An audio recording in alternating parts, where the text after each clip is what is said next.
J'ai réussi à prendre contact avec les enfants de Bertrand Tavernier, Tiffany et Nils, qui ont eu la gentillesse tous les deux de nous recevoir à Paris avec Robert Flores, et nous avons longuement discuté avec eux du festival.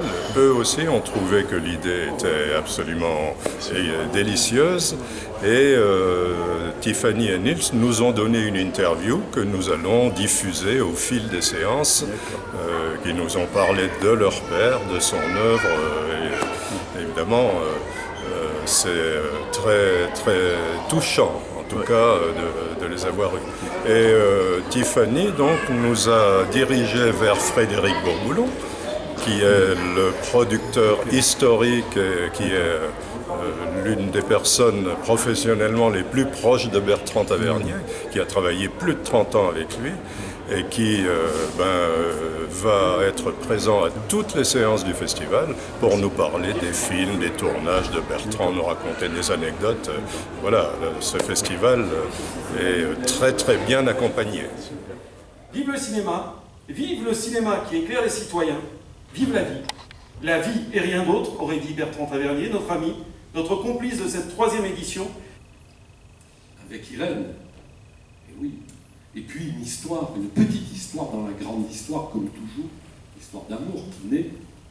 Et puis 2 femmes qui recherchent finalement, on le sait, au fil du film, le même homme. Et ça, c'est le génie, c'est le talent qui met ça en scène.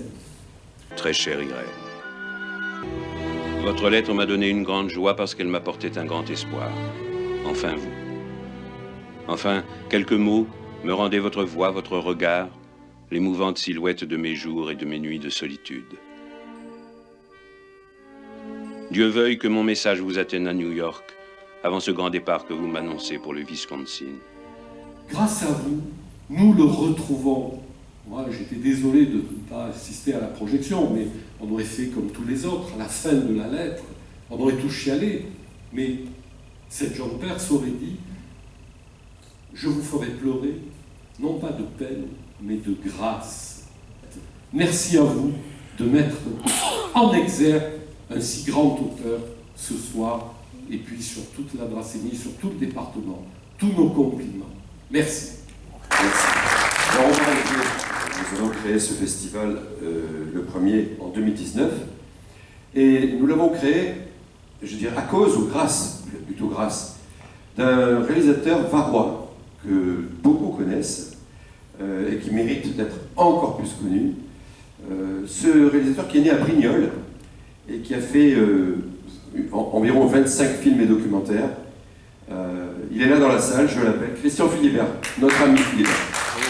Alors, je tiens à rappeler que un jour, en 2018, je crois, on trouve le numéro de téléphone de Christian, on l'appelle et on lui propose d'être notre premier invité, et il dit oui tout de suite. Et il se trouve que ça tombe à peu près sur le 20e ou le 25e anniversaire des 4 saisons d'Espigoule. Parce que voilà, c'est ce monsieur qui est le commetteur des 4 saisons d'Espigoule. Merci encore, Christian. Action. Merci Gérard, merci beaucoup.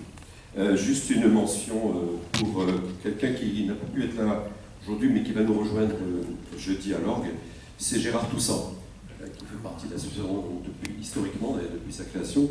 Et pourquoi je cite Gérard? Parce qu'il est le créateur du festival Edison, qui s'appelle aujourd'hui Edison, mais qui s'est appelé en 2015, de 2015 à 2018, les rencontres cinématographiques Lorguès. Et je vais demander à Jacques Rebière de nous rejoindre sur scène. Cher Frédéric Bourboulon, chères connaissances, chers connaisseurs, chers amis, chers publics, bonjour ou bonsoir. Force est de le constater, c'est grâce aux frères Lumière que l'on remplit les salles obscures. Depuis l'arrivée de leur train en gare de La Ciotat et le départ des ouvrières de leurs usines, l'invention de ces enfants du pays des Lumières employés à divers dessins a aussi permis de combattre l'obscurantisme. Ce n'est pas un hasard si dans certains pays, les cinémas sont fermés ou les cinéastes pourchassés. Oui, partager ou recevoir la culture s'apprend. à l'école bien sûr, mais dans les familles aussi et dans la société tout entière, en synergie. La culture, c'est un des moyens qui permet d'appréhender un thème, une idée, une invention, suivant des prismes différents.